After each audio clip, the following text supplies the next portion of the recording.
इस वक्त अडयाला में कैदी 804, खैर अभी तो वो 804 नंबर नहीं है, नाम उसके साथ जुड़ गया है। क्या पोजीशन होगी? हो सकता है, बल्कि शायद, बल्कि यकीनन वो मुंतजर होगा कि संगजानी से काफिले आएंगे, सारी रुकावटें हटाते हुए तूफान की तरह उसके जो कारकुन हैं और उसको अडयाला से बाहर ले जाएंगे। अस्सलाम वालेकुम नाजरीन, मैं हूं अहमद मंसूर।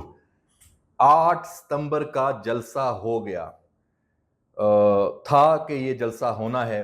कई दफ़ा तारीखें आईं और ऐसे था कि ये जलसा होगा और सारे पांसे पलट जाएंगे, हालात बदल जाएंगे, अडयाला से इमरान खान बाहर आ जाएगा, जहाज़ों पे शरीफ फैमिली या जो दीगर सियासतदान हैं वो बैठ के वो बाहर चले जाएंगे। तो जनाब, सब कुछ हो चुका है और कोई खबर ही नहीं है।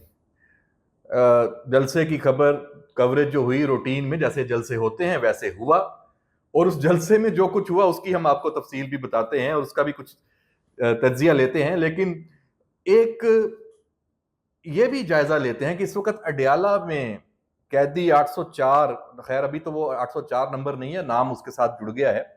क्या पोजीशन होगी? हो सकता है, बल्कि शायद, बल्कि यकीनन वो मुंतजर होगा कि संगजानी से काफिले आएंगे, सारी रुकावटें हटाते हुए तूफान की तरह उसके जो कारकुन हैं और उसको अडयाला से बाहर ले जाएंगे, क्योंकि जो कानून का रास्ता है उससे तो वो बाहर नहीं आ पा रहे, क्योंकि केसेस बड़े मजबूत हैं। तो ये एक तरीका है, लेकिन ऐसा नहीं हुआ। और ये एक शो था जो हमने उसका पूरा जायजा लिया दिन भर, इसकी एक्टिविटी। एक तो ये सोशल मीडिया पर था, दूसरा ये सिर्फ खैबर पख्तूनख्वा का था, और खैबर पख्तूनख्वा में भी जो सरकारी वसाइल थे ये उनका शो था। आने जाने के लिए आमदोरफ्त का इंतजाम, ट्रैफिक का, अपना गाड़ियों का और सारा वसाइल, तो जो सरकारी तरीका होता है जब जो भी हुकूमत पावर में होती है वो अपने जलसे इसी तरह कामयाब करती है। लेकिन फिर भी क्या हुआ, आपको मैं साथ विजुअल्स, अब तो मेरा ख्याल है कि आपको शायद वैसे मुझसे ज्यादा पता हो, आप देख चुके हैं। मायूस कुन हाजिरी, तहरीके इंसाफ टूट चुकी है, तहरीके इंसाफ बिखर चुकी है। ये संगजानी के इस 8 सितंबर के शो का समझे नतीजा है, या उससे ये आपको एक नतीजा अखज कर सकते हैं। और सिर्फ मैं नहीं कह रहा, उस जलसे के स्टेज पर जो महमूद अचकजई हैं, उनकी बॉडी लैंग्वेज है वो क्या है, वो फट पड़े। उन्होंने बता दिया, उन्होंने कहा कि ये इस तरह ये तरीके नहीं चलती, ये इनकलाब ऐसे नहीं आते, आपस में लड़ झगड़ रहे हैं, जेब कतरे यहां पे आए हुए हैं, यहां तो अपनी जेब बचाना मुश्किल है, गालम गलोच खवातीन के जो इंक्लोयर में वही धींगा मुश्ती। और शेर अफजल मरवत को देखें, लीडर है, आप विजुअल देख लें। मुझे तो अफसोस हुआ देख के कि हमारे मुल्क में ये आलम हो चुका है, हमारी जो लीडरशिप का, जो बड़ी नाम नेहाद और बड़े दावे करती है इनकलाब लाने की, और नजरियाती तौर पे वो अपने आप को बड़ी सबसे मजबूत जमात कहते हैं, थप्पड़ मार दिया। कोई तू तकरार हुई होगी, आप में बर्दाश्त ही नहीं है। और थप्पड़ खाने वालों पे भी आफरीन है भाई, आप थप्पड़ खाते इतने बेगैरत हैं, फैंटी लगा देते जवाब में, यार कमाल हो गया, ये क्या वो लीडर है? ऐसा वो तो लीडर है ही नहीं, आपको थप्पड़ मार रहा है। और फिर उसके बाद जो चुंगी नंबर 26 पे हुआ, वही पुलिस के ऊपर पथराव शुरू कर दिया, और वहां जो सूरत हाल फैंटी लगी, घंटे में सारे तितर बितर। हाँ, उसमें अफसोसनाक है सूरत हाल, जख्मी भी हुए पुलिस के एसएसपी। तो जनाब, अब इस जलसे, ये जलसा हो गया, जलसा तो गुजर गया, जलसे के बाद अब क्या होगा जनाब, हम आपको बताते हैं। जलसे के बाद पीटीआई अब और टूटेगी और बिखरेगी। खैबर पख्तूनख्वा में हालात आपको नजर आएंगे, वहां पे अंदरूनी तौर पे ये मामला चल रहे थे, हमारे पास ये मालूमात थी, हम वक्तन फक्तन ये आपसे बात करते आए हैं कि खैबर पख्तूनख्वा में पीटीआई में धड़े बंदी जो है वो बहुत वाजे हो चुकी है। एक धड़ा सिर्फ हुकूमत करना चाहता है, एक धड़ा उस हुकूमत में अपना हिस्सा लेना चाहता है, एक धड़ा चाहता है कि इनको निकाल के वो खुद पावर में आ जाए। तो वही सारी गेम है जो पावर पॉलिटिक्स की होती है। आखिरी सूबा है जहां इनके पास इक्तदार है। तो जनाब, पीटीआई का जो आखिरी मरकज है, इस संजानी जलसे के बाद वो भी बिखर जाएगा। और क्या होगा? और ये होगा कि बानी चेयरमैन जो इमरान खान है वो भी बिखर जाएंगे। उनके लिए ये बहुत मायूसी का दिन है। ये जलसे से ये एक उनके लिए डेटरेंस था। इसको यहां पे बिल्ड किया था कि जलसा होगा तो ये होगा, जलसा होगा तो ये होगा। वो डेटरेंस उन्होंने खत्म कर दिया। ये उनकी बेवकूफी थी। उनको अंदाजा नहीं था कि ये हालात होंगे। और इस दफा चैनल्स पे कवरेज भी तो कमाल हुई, अभी तक हो रही है। सब कुछ दिखाया गया सोशल मीडिया पे। सारी गेम तो सोशल मीडिया पे थी। कराची से तस्वीरें चल रही हैं, जलसे में शिरकत के लिए इतने काफिले रवाना हैदराबाद से चल रही हैं, रहीम यार खान से चल रही हैं, मुल्तान, बहावलपुर, साहिवाल, फैसलाबाद, लाहौर, मोटरवे से जीटी रोड के जितने शहर हैं वहां से काफिले। और खैबर पख्तूनख्वा में तो हर जगह से तस्वीर ही तस्वीर, वीडियोस कि जनाब पता नहीं क्या हालात होंगे आजाद कश्मीर से। लेकिन एक रूट्स बना के दिया गया, सब कुछ प्लान था। इस दफा इंतजामिया ने कहा भाई कर लो, आ जाओ, ये रास्ते हैं जैसे होता है, इस पे आपने आना, टाइम भी तय था, सब कुछ तय था। चंद हजार लोग, और वो भी आपस में कोई उनमें रब्त नजर नहीं आ रहा था, एक जमात नहीं थी। यही महमूद खान अचकजई ने भी कहा, ये हजूम बन गई है पीटीआई, इस तरह इनकलाब नहीं आते। तो जनाब ये जलसे की सूरत हाल। और अब आइंदा क्या होगा जो हम आपको बताने वाले हैं। इस जलसे के बाद अब जो ये जलसे के मुंतजमीन हैं वो भुगतेंगे। कानून इस मुल्क में बन चुका है। भाई आपने अगर वादा किया कि हमने 7 बजे जलसा खत्म करना है तो क्यों नहीं किया? आप एक सियासी जमात है ना, आप नज्म ज़ब्त के तहत हैं, अब मुल्क के आइन और कानून के तहत हैं। आपने वादा भी किया कि हम 7 बजे खत्म करेंगे और जो तयशुदा रूट्स हैं उनकी खिलाफ वर्जी नहीं करेंगे। आपने दोनों बातों की खिलाफ वर्जी की। तो अब इस पे इंतजामिया क्या एक्शन लेती है देखने की बात है, माफी मिलती है नहीं मिलती। लेकिन जब पीटीआई दोबारा जलसा करने जाएगी, कोई उसकी इजाजत लेने जाएगी, तो ये वाला जो आपका वादा खिलाफी का एक पूरा पहलू है ये जरूर सामने आएगा। तो बहरहाल बात उधर की उधर है।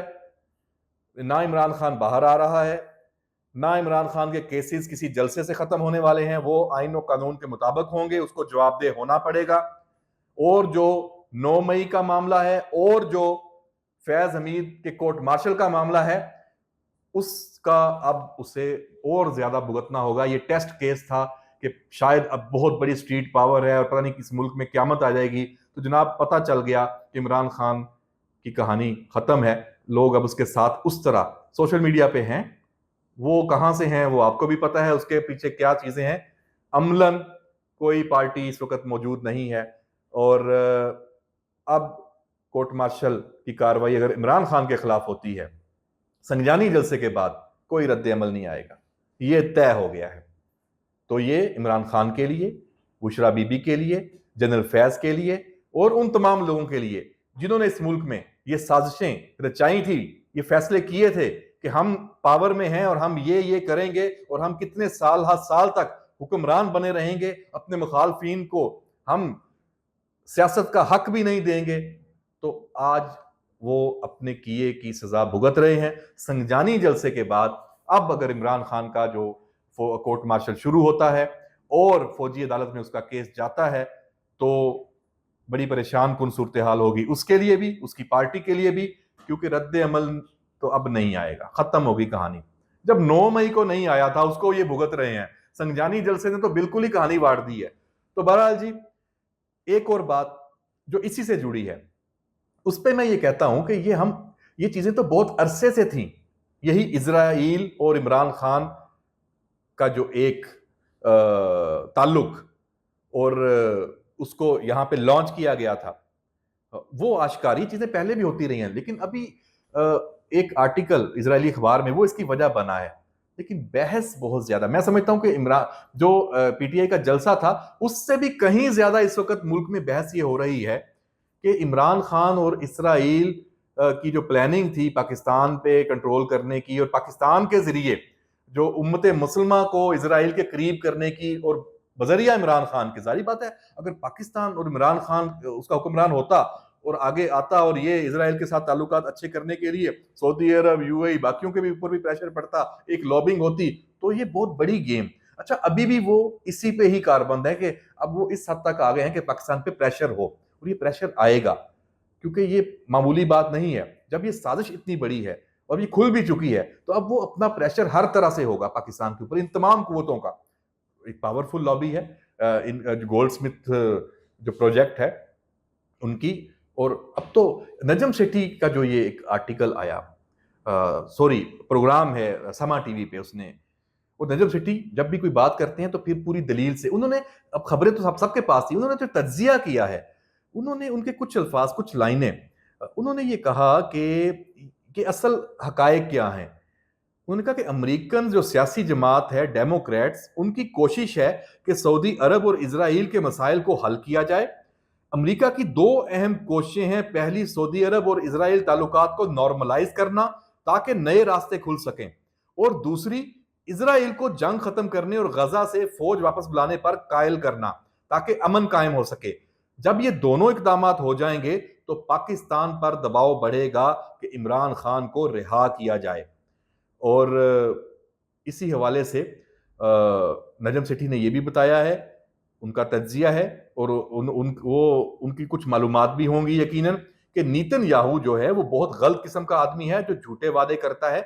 मुमकिन है कि उनका मंसूबा यह है कि मुकम्मल तबाही के बाद कोई कॉम्प्रोमाइज करके बड़ी फतह का ऐलान करें कि उन्होंने अपना मकसद हासिल कर लिया, जैसे कहें कि हमास को तबाह कर दिया, और उसके बाद सऊदी अरब को अमेरिका के साथ मिलकर इजराइल कुछ पेशकश करें, और सऊदी अरब फिर पाकिस्तान को कुछ पेश करे, जिस पर पाकिस्तान सोचेगा कि क्या करना है।